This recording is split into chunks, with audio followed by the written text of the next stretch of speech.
غزوہ بدر۔ قریش مکہ اسلام اور پیغمبر اسلام صلی اللہ علیہ وآلہ وسلم کے سخت دشمن تھے۔ مکے میں انہوں نے خدا کے سچے دین کو برباد کرنے میں کوئی کسر نہ اٹھا رکھی تھی، یہاں تک کہ مسلمانوں کو مجبوراً ہجرت کر کے مدینے آنا پڑا۔ مدینہ میں اسلام تیزی سے پھیلنے لگا اور مسلمانوں کی چھوٹی سی باقاعدہ ریاست قائم ہو گئی۔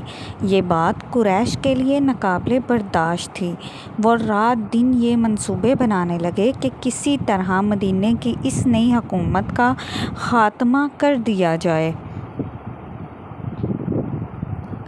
قریش مکہ کے تجارتی قافلے شام کو جاتے ہوئے مدینہ کے نواح سے گزرتے تھے۔ مسلمانوں کو خدشہ تھا کہ کہیں یہ قافلے نقصان نہ پہنچائیں، اس لیے مدینہ کے نواح میں رہنے والے قبائل سے معاہدے کیے تھے۔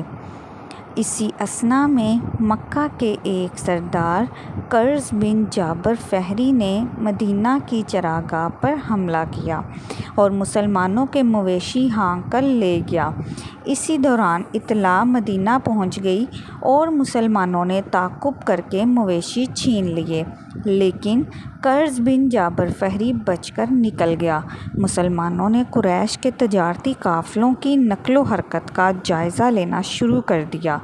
رجب 2 ہجری میں رسول اللہ صلی اللہ علیہ وآلہ وسلم نے عبداللہ بن حجش کو 12 آدمیوں کی مختصر جماعت کے ساتھ قریش کے تجارتی قافلے کا سراغ لگانے بھیجا۔ اتفاق سے وہ قریش کی ایک چھوٹی سی جماعت سے دوچار ہوئے جو مال تجارت لا رہی تھی۔ حضرت عبداللہ بن حجش نے حضور پاک صلی اللہ علیہ وآلہ وسلم کی اجازت کے بغیر اس پر حملہ کر دیا اور مال و اسباب لوٹ لیا۔ اس حملے میں قریش کا ایک شخص عمرو بن حضرمی مارا گیا۔ حضور صلی اللہ علیہ وآلہ وسلم کو اس کی اطلاع ملی تو آپ عبداللہ بن حجش پر بہت ناراض ہوئے کہ میں نے تمہیں اس بات کی اجازت نہیں دی تھی، لیکن قریش کو بہانہ ہاتھ آ گیا اور عمر بن حضرمی کا بدلہ لینے کے نام پر انہوں نے جنگ کی تیاری شروع کر دی۔ عمر بن حضرمی کے قتل کے بعد کا واقعہ ہے کہ قریش کا ایک تجارتی قافلہ جو 1000 اونٹوں پر مشتمل تھا، ابو سفیان کی قیادت میں شام سے آ رہا تھا۔ ابو سفیان کو مدینہ کے نواح میں کوئی خطرہ محسوس ہوا اور اس نے اہل مکہ سے مدد طلب کی۔ اس پر مکہ کے سردار ابو جہل نے مسلمانوں کے خلاف لشکر جمع کیا اور مدینے کو روانہ ہوا۔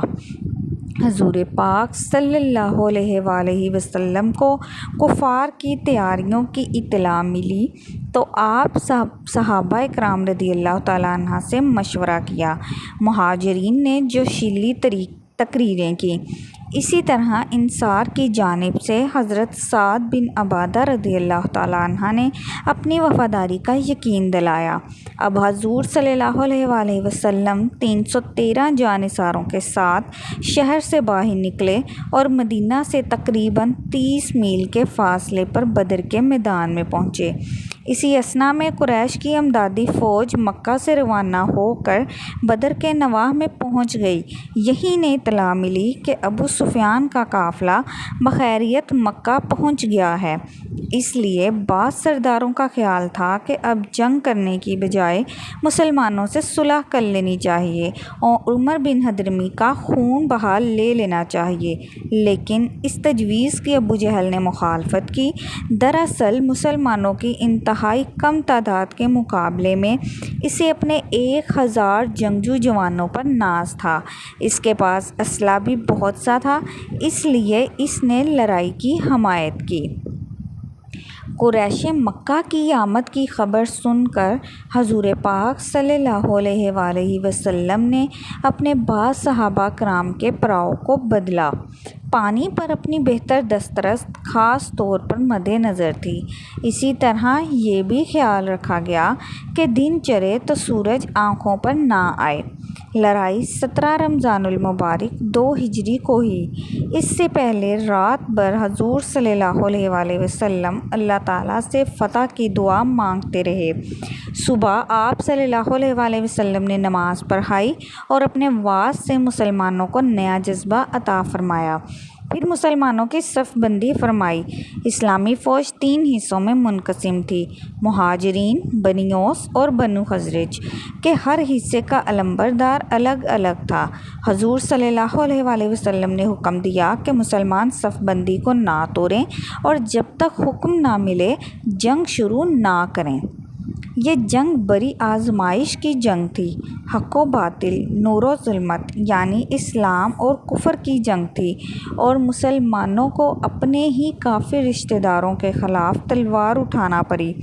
صف بندی کے انتظامات مکمل کرنے کے بعد حضور صلی اللہ علیہ وآلہ وسلم اپنے چند خاص مشیروں، جن میں حضرت ابوبکر صدیق رضی اللہ تعالیٰ عنہ بھی شامل تھے، کے ساتھ ایک ٹیلے پر چڑھ گئے۔ یہاں سے میدان جنگ صاف نظر آتا تھا۔ سب سے پہلے عمر بن الحضرمی کا بھائی عامر خون کا بدلہ لینے کے لیے نکلا۔ ایک مسلمان نے آگے بڑھ کر اپنی تلوار سے اسے موت کے گھاٹ اتار دیا۔ پھر دستور عرب کے مطابق قریش کی صفوں میں سے 3 سردار عتبہ، ولید اور شیبہ نکلے اور ان کے مقابلے کے لیے حضرت حمزہ، حضرت علی اور حضرت عبیدہ کو روانہ کیا۔ حضرت حمزہ اور حضرت علی نے عتبہ اور ولید کو جہنم واصل کر دیا، لیکن شیبہ نے حضرت عبیدہ رضی اللہ تعالیٰ عنہ کو زخمی کر دیا۔ اس پر حضرت علی آگے بڑھے اور تلوار کی ضرب سے شیبہ کے 2 ٹکڑے کر دیے۔ اس کے بعد عام لڑائی شروع ہوئی۔ مسلمان انتہائی بہادری سے لڑے۔ انصار کے 2 نوعمر لڑکوں نے ابو جہل پر حملہ کر کے اسے قتل کر دیا، اور ابو جہل کی موت سے قریشی مکہ کے پاؤں اکھڑ گئے اور وہ میدان جنگ چھوڑ کر بھاگ گئے۔ اس جنگ میں مسلمانوں کے صرف 14 آدمی شہید ہوئے، جبکہ کفار کے 70 آدمی مارے گئے، جن میں 11 سردار وہ تھے جنہوں نے ہجرت سے پہلے حضور پاک صلی اللہ علیہ وآلہ وسلم کے قتل کے منصوبے میں حصہ لیا تھا۔ اس کے علاوہ مسلمانوں کو بہت سے جنگی سامان اور جنگی قیدی بھی ہاتھ آئے۔ اس جنگ کے نتیجے میں اہل عرب کی نظروں میں مسلمانوں کا کردار بہت بڑا اور محض ایک مذہبی جماعت نہ تھی، بلکہ سیاسی قوت بن گئے تھے۔ چنانچہ قریش کی شکست اور ان کے بڑے بڑے سرداروں کی موت سے وقتی طور پر مدینہ کی حکومت محفوظ ہو گئی۔ یوں یہود دب گئے اور مسلمانوں کے حوصلے بلند ہو گئے۔ انہوں نے اسلام کی وسعت میں زیادہ کھل کر کام کرنا شروع کر دیا۔ جنگ بدر تاریخ عالم کا ایک حیرت انگیز واقعہ ہے۔ اس میں 313 آدمیوں نے، جو ظاہری ساز و سامان سے محروم تھے، ایک مہاجر سردار کی قیادت میں عرب کی سب سے بڑی سیاسی اور مذہبی جماعت کے 1000 نوجوانوں کو، جو ساز و سامان سے پوری طرح لیس تھے، شکست دی۔ اس جنگ نے ثابت کر دیا کہ دنیا کی جدوجہد میں ظاہری ساز و سامان کچھ اہمیت نہیں رکھتا۔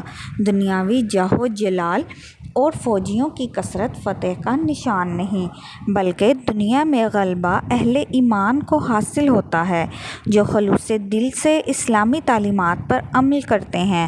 چنانچہ اسلامی تاریخ میں ایسے بے شمار واقعات ملتے ہیں جن میں تھوڑے سے مسلمانوں نے اپنے سے کئی گنا زیادہ مخالفین کو شکست دی۔